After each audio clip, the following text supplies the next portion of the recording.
사무엘상 18장. 다윗이 사울과 이야기를 끝냈다. 그 뒤에 요나단은 다윗에게 마음이 끌려 마치 제 목숨을 아끼듯 다윗을 아끼는 마음이 생겼다. 사울은 그날로 다윗을 자기와 함께 머무르게 하고 다시 아버지의 집으로 돌아가지 못하게 하였다. 요나단은 자기 목숨을 아끼듯이 다윗을 아끼어 그와 가까운 친구로 지내기로 굳게 언약을 맺고 자기가 입고 있던 겉옷을 벗어서 다윗에게 주고 칼과 활과 허리띠까지 모두 다윗에게 주었다. 다윗은 사울이 어떤 임무를 주어서 보내든지 맡은 일을 잘 해냈다. 그래서 사울은 다윗을 장군으로 임명하였다. 온 백성은 물론 사울의 신하들까지도 그 일을 마땅하게 여겼다. 다윗이 블레셋 사람을 쳐 죽이고 군인들과 함께 돌아올 때에 이스라엘의 모든 성읍에서 여인들이 소구와 꽹과리를 들고 나와서 노래하고 춤추고 환호성을 지르면서 사울 왕을 환영하였다. 이때에 여인들이 춤을 추면서 노래를 불렀다. 사울은 수천 명을 죽이고 다윗은 수만 명을 죽였다. 이 말에 사울은 몹시 언짢았다. 생각할수록 화가 치밀어 올랐다. 사람들이 다윗에게는 수만 명을 돌리고 나에게는 수천 명만을 돌렸으니 이제 그에게 더 돌아갈 것은 이 왕의 자리밖에 없겠군 하고 투덜거렸다. 그날부터 사울은 다윗을 시기하고 의심하기 시작하였다. 바로 그 다음날 하나님이 보내신 악한 영이 사울에게 내리덮치자 사울은 궁궐에서 미친 듯이 헛소리를 질렀다. 다윗은 여느 날과 같이 수금을 탔다. 그때 사울은 창을 가지고 있었는데 그가 갑자기 다윗을 벽에 박아버리겠다고 하면서 다윗에게 창을 던졌다. 다윗은 사울 앞에서 2번이나 몸을 피하였다. 주님께서 자기를 떠나 다윗과 함께 계시는 것을 안 사울은 다윗이 두려워졌다. 그리하여 사울은 다윗을 천부장으로 임명하여 자기 곁에서 떠나게 하였다. 다윗은 부대를 이끌고 출전하였다. 주님께서 그와 함께 계셨기 때문에 어디를 가든지 그는 항상 이겼다. 다윗이 이렇게 큰 승리를 거두니 사울은 그것을 보고 다윗을 매우 두려워하였다. 그러나 온 이스라엘과 유다는 다윗이 늘 앞장서서 싸움터에 나가는 것을 보고 모두 그를 좋아하였다. 사울은 자기의 손으로 다윗을 직접 죽이지 않고 블레셋 사람의 손에 죽게 하려고 마음먹고 다윗에게 말하였다. 내가 데리고 있는 나의 맏딸 메랍을 너의 아내로 줄 터이니 너는 먼저 주님께서 앞장서서 싸우시는 주님의 싸움을 싸워서 내가 정말 용사인 것을 나에게 보여라. 다윗이 사울에게 말하였다. 제가 누구이며 제 혈통이나 제 아버지 집안이 이스라엘에서 무엇이기에 제가 감히 임금님의 사위가 될 수 있겠습니까? 하고 사양하였다. 그런데 사울은 딸 메랍을 다윗에게 주기로 하고서도 정작 때가 되자 사울은 그의 딸을 무홀라 사람 아드리엘과 결혼시키고 말았다. 사울의 딸 미갈이 다윗을 사랑하였다. 누군가가 이것을 사울에게 알리니 사울은 잘된 일이라고 여기고 그 딸을 다윗에게 주어서 그 딸이 다윗에게 올무가 되게 하여 그를 블레셋 사람의 손에 죽게 해야 하겠다고 혼자 생각하였다. 그래서 사울은 다윗에게 다시 그를 사위로 삼겠다고 말하였다. 사울이 신하들에게 지시하였다. 당신들은 다윗에게 내가 다윗을 좋아한다고 말하시오. 그리고 당신들도 모두 다윗을 좋아한다고 말하시오. 이처럼 우리 모두가 다윗을 좋아하니 임금님의 사위가 되라고 슬쩍 말하시오. 사울의 신하들이 부탁받은 대로 그런 말을 다윗의 귀에 들어가게 하니 다윗은 나는 가난하고 천한 사람인데 어떻게 내가 임금님의 사위가 될 수 있겠습니까? 그것이 그렇게 쉬운 일로 보입니까? 하고 말하였다. 사울의 신하들은 다윗이 한 말을 사울에게 전하였다. 이 말을 들은 사울은 당신들은 다윗에게 내가 결혼 선물로 아무것도 바라지 않으며 다만 나의 원수 블레셋 남자의 포피 100개를 가져와서 나의 원수를 갚아주는 것만을 바라더라고 하시오 하고 시켰다. 사울은 이렇게 하여 다윗을 블레셋 사람의 손에 죽게 할 셈이었다. 사울의 신하들이 이 말을 그대로 다윗에게 전하였다. 다윗은 왕의 사위가 되는 것도 좋겠다고 생각하였다. 그래서 결혼 날짜를 잡기도 전에 왕의 사위가 되려고 자기 부하들을 거느리고 출전하여 블레셋 남자 200명을 쳐 죽이고 그들의 포피를 가져다가 요구한 수대로 왕에게 바쳤다. 사울은 자기의 딸 미갈을 그에게 아내로 주었다. 사울은 주님께서 다윗과 함께 계시다는 것을 알았고 자기 딸 미갈마저도 다윗을 사랑하는 것을 보고서 다윗을 더욱더 두려워하게 되어 마침내 다윗과 평생 원수가 되었다. 그 무렵에 블레셋 지휘관들이 군대를 이끌고 침입해와서 싸움을 걸곤 하였는데 그때마다 다윗이 사울의 장군들보다 더 큰 전과를 올렸기 때문에 다윗은 아주 큰 명성을 얻었다.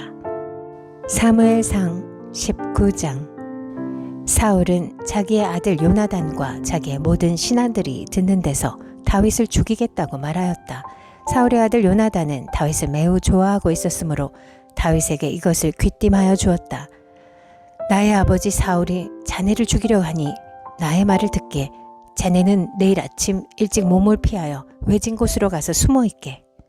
자네가 숨어 있는 들로 아버지를 모시고 나가서 내가 아버지 곁에 붙어 다니다가 기회를 보아 자네 일을 아버지께 여쭈어 보고 거기에서 있었던 일을 내가 곧 자네에게 알려주겠네. 요나단은 아버지 사울 앞에서 다윗의 좋은 점들을 이야기하였다. 그는 사울에게 말하였다. 아버지께서는 아버지 신하 다윗을 해치려고 하십니다만 이런 죄를 지으시면 안 됩니다. 다윗은 아버지께 죄를 지은 일이 없습니다. 오히려 다윗은 아버지를 도와서 아주 좋은 일들만 했습니다. 그는 자기 목숨을 아끼지 않고 블레셋 장군을 쳐 죽였고 그래서 주님께서 온 이스라엘에게 이렇게 큰 승리를 안겨주셨습니다. 아버지께서도 그것을 직접 보고 기뻐하셨습니다. 그런데 지금 무엇 때문에 이유도 없이 다윗을 죽여 죄 없는 피를 흘려 죄를 지으려고 하십니까? 사울이 요나단의 말을 듣고 맹세하였다. 그래, 주님께서 확실히 살아계심을 두고 맹세하마 내가 결코 다윗을 죽이지 않겠다. 요나단이 다윗을 불러다가 이 모든 일을 알려주고 나서 다윗을 사울에게 데리고 가서 전처럼 왕을 모시게 하였다. 또 전쟁이 일어나니 다윗은 출전하여 블레셋 사람들과 싸웠다. 다윗이 그들을 쳐서 크게 무찌르니 블레셋 사람들이 다윗 앞에서 도망쳤다. 그런데 사울이 창을 들고 궁중에 앉아 있을 때에 주님께서 보내신 악한 영이 또 사울을 강하게 사로잡았다. 다윗이 수금을 타고 있는데 사울이 창으로 다윗을 벽에 박으려고 하였다. 다윗이 사울 앞에서 피하였으므로 창만 벽에 박혔다. 다윗은 도망하여 목숨을 건졌다. 바로 그날 밤에 사울이 다윗의 집으로 부하들을 보내어 그를 지키고 있다가 아침에 죽이라고 시켰다. 그러나 다윗의 아내 미갈이 그에게 당신은 오늘 밤에 피하지 않으면 내일 틀림없이 죽습니다 하고 경고하였다. 미갈이 다윗을 창문으로 내려보내니 다윗이 거기에서 달아나서 목숨을 건졌다. 한편 미갈은 집안에 있는 우상을 가져다가 침대에 누이고 그 머리에는 염소털로 짠 망을 씌우고 그 몸에는 옷을 입혔다. 사울의 부하들이 다윗을 잡으러 오자 미갈은 남편이 병이 들어서 누워있다고 말하였다. 그러자 사울은 다윗이 정말 아픈지 확인하여 보라고 그 부하들을 다시 보내면서 자기가 직접 죽일 터이니 그를 침대째로 자기에게로 들고 오라고 하였다. 부하들이 와서 보니 침대에는 집안에 있던 우상이 누워 있었다. 머리에 염소털로 짠 망을 씌운 채 뉘어 놓은 것이었다. 사울이 미갈에게 호통을 쳤다. 내가 왜 나를 속이고 원수가 빠져나가서 살아날 수 있게 하느냐? 그러자 미갈은 다윗을 빠져나가지 못하게 하였다가는 다윗이 자기를 죽였을 것이라고 사울에게 대답하였다. 다윗은 그렇게 달아나서 살아난 다음에 라마로 사무엘을 찾아가서 그동안 사울이 자기에게 한 일을 모두 이야기하였다. 그러자 사무엘은 곧 다윗을 데리고 나요스로 가서 살았다. 다윗이 라마에 나요스에 있다는 소식이 곧 사울에게 들어갔다. 사울은 다윗을 잡아오라고 부하들을 보냈다. 그들이 가서 보니 예언자들 한 무리가 사무엘 앞에서 춤추고 소리치며 예언을 하고 있었다. 그 순간 그 부하들에게도 하나님의 영이 내리니 그들도 춤추고 소리치며 예언을 하였다. 사람들이 사울에게 이 소식을 알리니 사울이 다른 부하들을 보냈으나 그들도 춤추고 소리치면서 예언을 하는 것이었다. 사울이 다시 세 번째로 부하들을 보내니 그들도 마찬가지로 춤추고 소리치면서 예언을 하였다. 드디어 사울이 직접 라마로 갔다. 그는 세구에 있는 큰 우물에 이르러 사무엘과 다윗이 어디에 있는지를 물었다. 사람들은 그 두 사람이 라마의 나요스에 있다고 대답하였다. 사울이 거기에서 라마의 나요스로 가는데 그에게도 하나님의 영이 내려서 그는 라마의 나요스에 이를 때까지 계속하여 춤추고 소리치며 열광 상태에서 예언을 하며 걸어갔다. 사무엘 앞에 이르러서는 옷까지 벗어버리고 춤추고 소리치면서 예언을 하고 나서 그날 하루 밤낮을 벗은 몸으로 쓰러져 있었다. 사울도 예언자가 되었는가 하는 말이 여기에서 나왔다. 사무엘상 20장. 다윗이 라마의 나요스에서 빠져나와 집으로 돌아온 다음에 요나단에게 따져 물었다. 내가 무슨 못할 일을 하였느냐? 내가 무슨 몹쓸 일이라도 하였느냐? 내가 자네의 아버님께 무슨 잘못을 저질렀기에 아버님이 이토록 나의 목숨을 노리시느냐? 요나단이 그에게 대답하였다. 자네를 죽이시다니 결코 그런 일은 없을 걸세. 내가 분명히 말하지만 우리 아버지는 큰 일이든지 작은 일이든지 나에게 알리지 않고서는 하시지를 않네. 그런데 우리 아버지가 이 일이라고 해서 나에게 숨기실 까닭이 무엇이겠는가? 그럴 리가 없네. 그러나 다윗은 맹세까지 하면서 말하였다. 자네가 나를 지극히 아낀다는 것은 자네의 아버님도 잘 알고 계시지 않은가? 그렇기 때문에 이 일만은 자네에게 알려서는 안 된다고 생각하셨을 것세. 자네가 알면 매우 슬퍼할 테니까 말일세. 주님께서 살아계시니 내가 자네에게 분명히 말하겠네. 나와 죽음 사이는 한 발짝밖에 되지 않네. 요나단이 다윗에게 제안하였다. 자네의 소원을 말해보게. 자네를 돕는 일이면 무엇이든지 하겠네. 다윗이 요나단에게 대답하였다. 내일은 초하루일세. 내가 임금님과 함께 앉아서 식사를 해야 하는 날일세. 그러나 내가 외출을 할 수 있도록 주선하여 주게. 나가서 모레 저녁 때까지 들녘에 숨어 있겠네. 그랬다가 만일 자네의 아버님이 내가 왜 안 보이느냐고 물으시거든. 그때 자네는 내가 우리 고향 베들레헴으로 가서 온 가족과 함께 거기에서 매년제를 드릴 때가 되어 급히 가보아야 한다고 말미를 달라고 해서 허락해 주었다고 말씀드려 주게. 그때 자네 아버님이 잘했다고 말씀하시면 나에게 아무런 화가 미치지 않겠지만 자네 아버님이 화를 내시면 나를 해치려고 결심하신 것으로 알겠네. 자네는 이미 주님 앞에서 나와 가까운 친구로 지내기로 굳게 약속하였으니 나에게 친구의 의리를 꼭 지켜주게. 그러나 나에게 무슨 허물이 있다면 자네가 직접 나를 죽이게. 나를 자네의 아버님께로 데려갈 까닭이 없지 않는가? 요나단이 대답하였다. 결코 그런 일은 없을 걸세. 우리 아버지가 자네를 해치려고 결심을 한 줄을 알고서야 내가 어찌 그것을 자네에게 곧 알려주지 않겠는가? 그러나 다윗은 요나단에게 물었다. 혹시 자네의 아버님이 자네에게 화를 내면서 대답하시면 누가 그것을 나에게 알려주겠는가? 요나단이 다윗에게 말하였다. 자, 가세. 들러나가세. 둘은 함께 들러나갔다. 요나단이 다윗에게 약속하였다. 주 이스라엘의 하나님이 우리의 증인이시네. 내가 내일이나 모레 이맘때에 아버지의 뜻을 살펴보고 자네에게 대하여 좋게 생각하신다면 사람을 보내어 알리겠네. 아버지가 자네를 해치려 한다는 것을 내가 알고도 그것을 자네에게 알리지 않아서 자네가 안전하게 피신하지 못하게 된다면 주님께서 이 요나단에게 무슨 벌을 내리셔도 달게 받겠네. 주님께서 나의 아버지와 함께 계셨던 것처럼 자네와도 함께 계시기를 바라네. 그 대신 내가 살아있는 동안은 내가 주님의 인자하심을 누리며 살 수 있게 해주게. 내가 죽은 다음에라도 주님께서 자네 다윗의 원수들을 이 세상에서 다 없애버리시는 날에라도 나의 집안과 의리를 끊지 말고 지켜주게. 그런 다음에 요나단은 다윗의 집안과 언약을 맺고 말하였다. 주님께서 다윗의 원수들에게 보복하여 주시기를 바라네. 요나단은 다윗을 제 몸처럼 아끼는 터라 다윗에게 다시 맹세하였다. 요나단이 다윗에게 약속하였다. 내일은 초하루이니 아버지가 자네의 자리가 빈 것을 보시면 틀림없이 자네가 왜 자리를 비웠는지 물으실 걸세.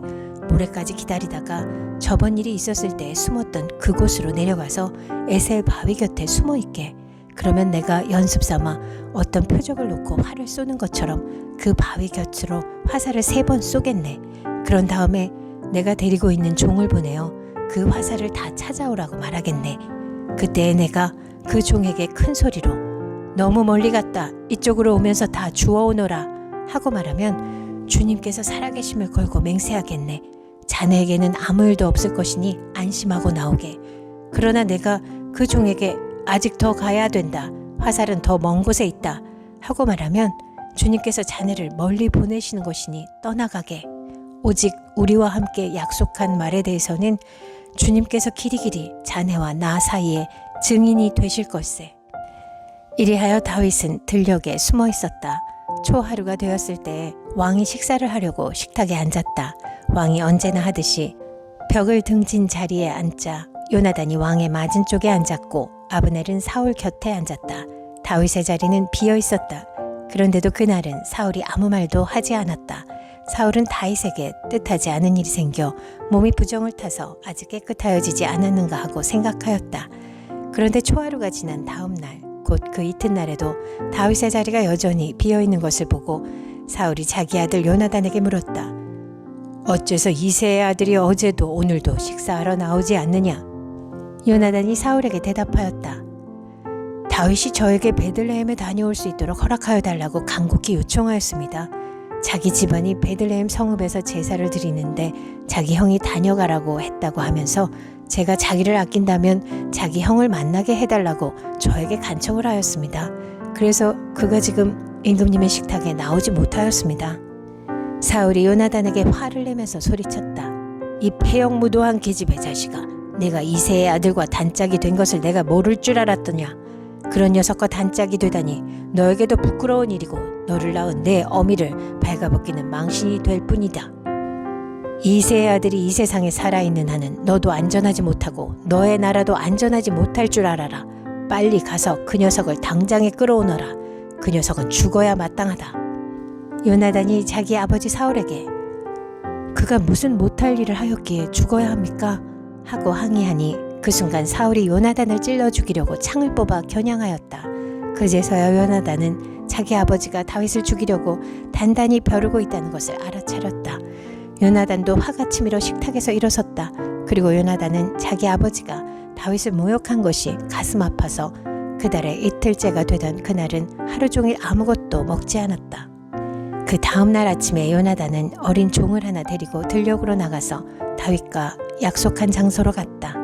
거기에서 요나단은 자기가 데리고 온 어린 종에게 너는 막 달려가서 내가 지금 쏘는 화살을 주워오너라 하고 시켰다. 어린 종이 달려가자 요나단은 그의 머리 위로 화살을 쏘았다. 요나단이 쏜 화살이 떨어진 곳으로 그 어린 종이 달려가자 요나단이 그의 뒤에다 대고 소리쳤다. 아직도 덜 갔다. 화살이 더 먼 곳에 있지 않느냐? 요나단이 그 소년의 뒤에다 대고 계속 소리쳤다. 빨리 서 있지 말고 빨리 달려. 요나단의 어린 종은 화살을 주워다가 자기 상전에게 바쳤다. 그러나 그 어린 종은 아무것도 눈치채지 못하였다. 요나단과 다윗만이 그 일을 알았다. 그런 다음에 요나단은 데리고 왔던 그 어린 종에게 자기의 무기를 주면서 그것을 들고 성읍 안으로 들어가라고 말하였다. 그 어린 종이 성읍 안으로 들어가니 다윗이 그 숨어있던 바위 곁에서 일어나 얼굴을 땅에 대면서 3번 큰절을 하였다. 그리고 그들은 서로 끌어안고 함께 울었는데 다윗이 더 서럽게 울었다. 그러자 요나단이 다윗에게 말하였다. 잘 가게. 우리가 서로 주님의 이름을 걸고 맹세한 것은 잊지 않도록 하세. 주님께서 나와 자네 사이에서 뿐만 아니라 나의 자손과 자네의 자손 사이에서도 길이길이 그 증인이 되실 것세. 다윗은 일어나 길을 떠났고 요나단은 성 안으로 들어갔다.